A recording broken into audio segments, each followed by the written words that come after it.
জোরে বলবি।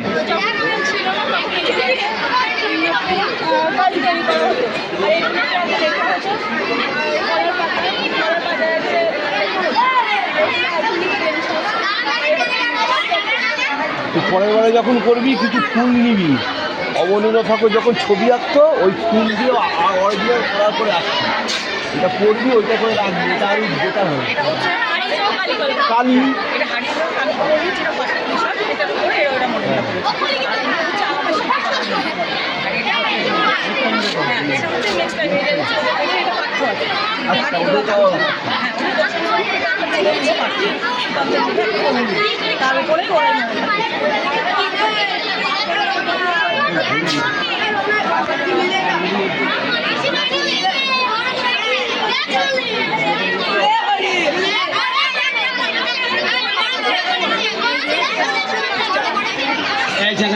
এই কথা বলো না, একটু জোরে বল।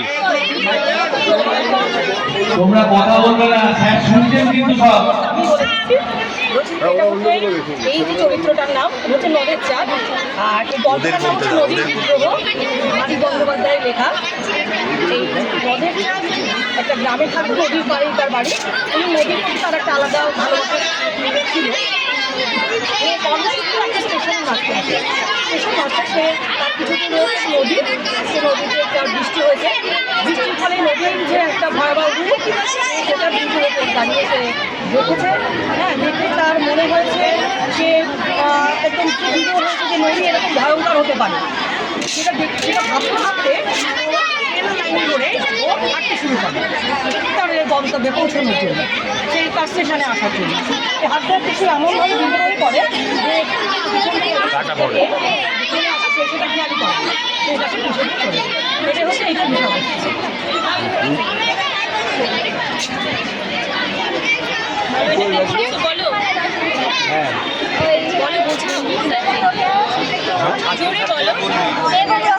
হ্যাঁ যেগুলো কি আছে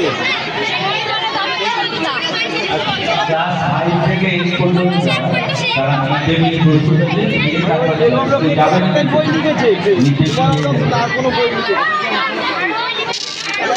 5 থেকে 8 তোমরা চলে যাও, তোমরা ওখানে চলে যাও।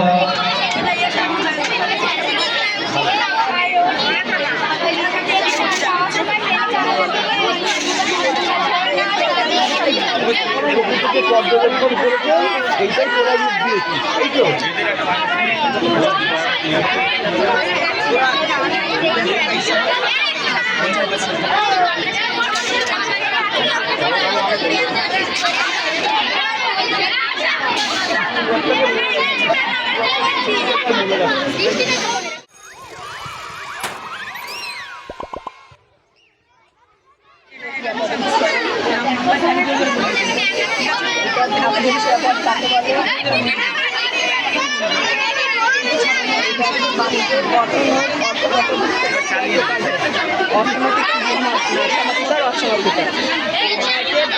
কর্মের উপজাতির উপর ভিত্তি করে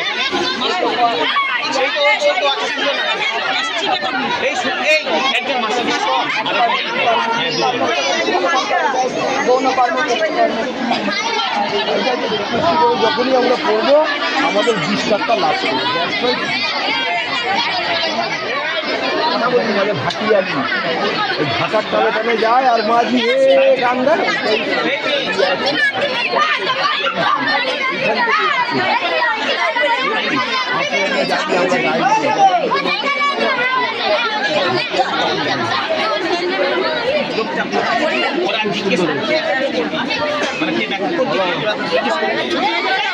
বড়াই নদী কোথায়?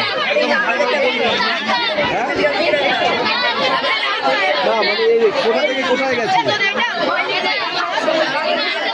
থেকে এসেছে কোথায় গেছে? বড়াই নদী আমাদের চাপড়া হৃদয়পুর হাটখোলা দিয়ে গেছে, নদীটা বন্ধ হয়ে গেছে জানিস?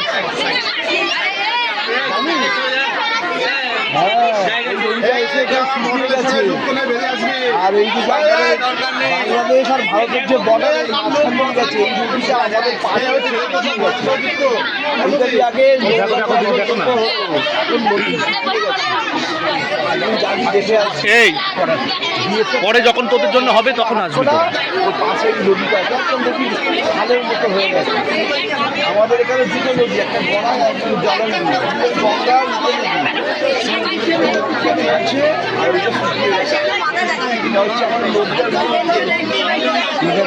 পড়াশোনা করি যদি আমাদের জলনদীর আন্দোলন হচ্ছে তো জলনদী বাঁচতে হবে, নদীরা বাঁচলে আমরাও কেউ বাঁচবো। ভালো ভেরি গুড। তাহলে গড়াই জানবি তো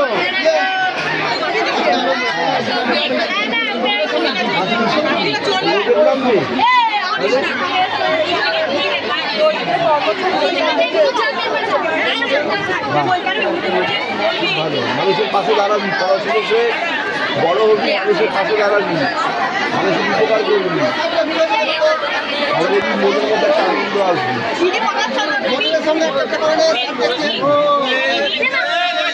একুশে তাৎপর্য কি? আমি যে বক্তব্য দিলাম 21শে জুলাই 1952 সালে মরে গেছে দুজন লোকের নাম্বার, শহীদের নাম্বার, সব বাঙালি ছেলে। একজনের নাম রফিক, একজনের নাম সালাম, একজনের নাম বাক্কার, একজনের নাম জাব্বার। এই চারজন সবার প্রথমে শহীদ হয়েছিল।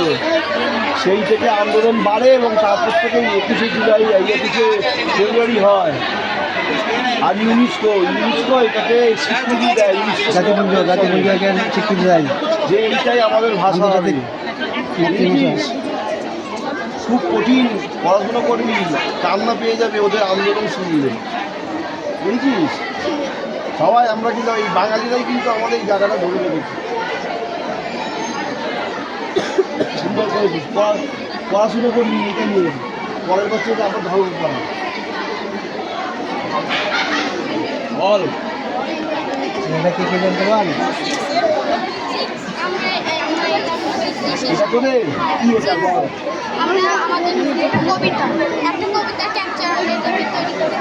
কি কবিতা? কে লিখেছে? ও ছদ্মনাম কি? এই জেনে বল না, মোবাইল ঘাটবি, মোবাইল ঘাটে দেখবি নীরব চক্রবর্তী ছদ্মনাম বল, কি বলতে চাইছিস বল।